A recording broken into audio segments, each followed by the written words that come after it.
नमस्कार दोस्तों, मैं दिलीप कुमार।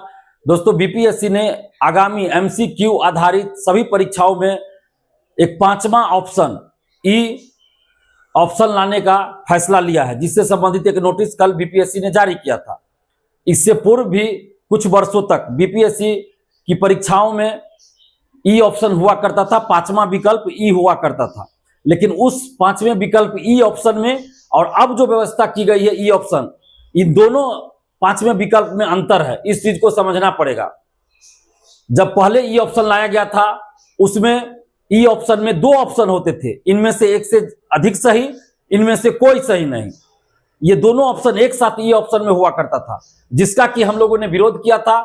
इसके विरोध में आंदोलन भी हमने किया था। उसके बाद बीपीएससी ने ई ऑप्शन को हटा दिया, जो कि छात्र हित में था।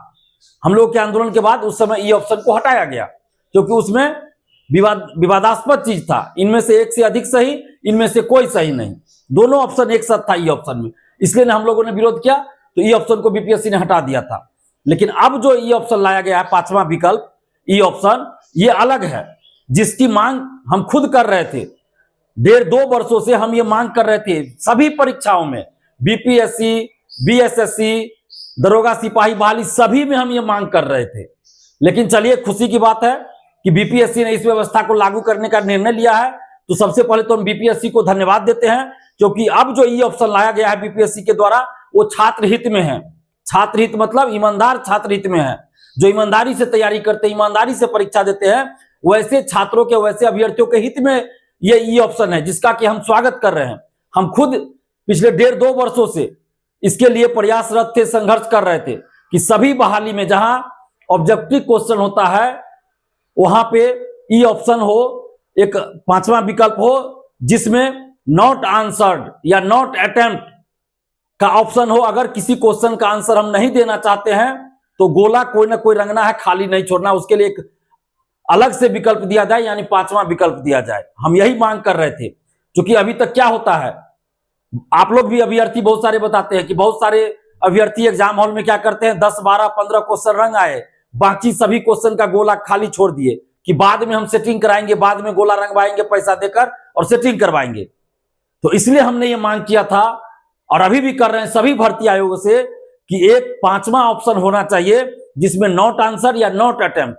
अगर अभ्यर्थी किसी क्वेश्चन का आंसर नहीं देना चाहते हैं, तो खाली नहीं रहना चाहिए। उसके लिए एक पांचवा विकल्प हो, जिसको रंगना, गोला रंगना अनिवार्य हो।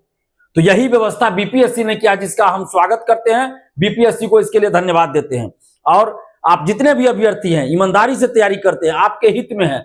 और इस ई ऑप्शन के बारे में हम ये कहना चाहेंगे कि अब जो बीपीएससी ने ई ऑप्शन की व्यवस्था किया है, तो इस ई ऑप्शन में क्या है कि अभी तक आप 4 ऑप्शन हुआ करते थे किसी भी क्वेश्चन के आंसर में। तो उसमें से आपको कोई एक आंसर अगर सही लगता है, तो उस गोला को आप रंगते थे।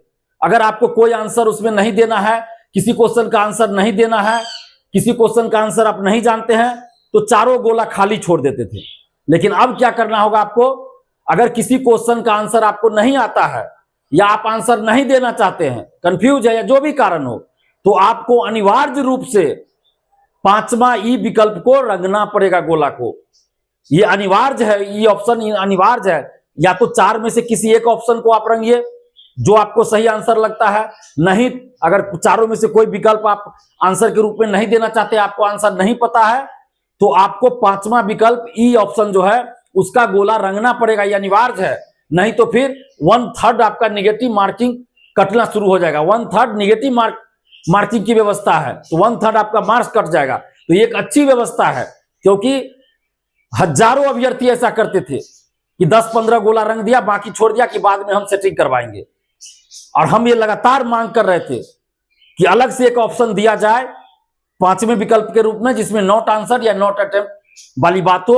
तो बीपीएससी ने अब ये व्यवस्था कर दी है, तो इसका हम स्वागत करते हैं, धन्यवाद देते हैं बीपीएससी को कि छात्र हित में उन्होंने ऐसा काम किया है। लेकिन साथ ही ईमानदारी से काम होना चाहिए। सीसीटीवी कैमरा, बायोमेट्रिक, जो भी व्यवस्था होती है, उसमें ऐसे लोगों को न रखा जाए जो धांधली सेटिंग में संलिप्त रहते हैं, या ब्लैक लिस्टेड कंपनी है, वैसे लोगों को नहीं रखा जाए, वैसे कंपनी को नहीं रखा जाए। नहीं तो फिर इसका भी उतना फायदा नहीं हो पाएगा। तो सबसे ज्यादा जरूरत है ईमानदारी से एग्जाम कराना। और अभी जो व्यवस्था बीपीएससी ने किया है, उसके लिए हम बीपीएससी को धन्यवाद दें। जहां भी अच्छा काम होगा, चाहे कोई भी भर्ती आयोग हो, कोई भी सरकार हो, हम उसकी तारीफ करते हैं। और हम तो खुद ये मांग कर रहे थे, लगातार 2 वर्षों से ये मांग हम कर रहे थे, 1.5-2 वर्षों से। तो बीपीएससी ने अब इसमें मांग को स्वीकार किया है, तो इसके लिए हम बीपीएससी को धन्यवाद देते हैं। साथ ही दरोगा, सिपाही, बीएसएससी एवं अन्य भर्ती आयोगों से भी अपील करते हैं कि वहां भी इस तरह की व्यवस्था लागू कीजिए। धन्यवाद। जय हिंद।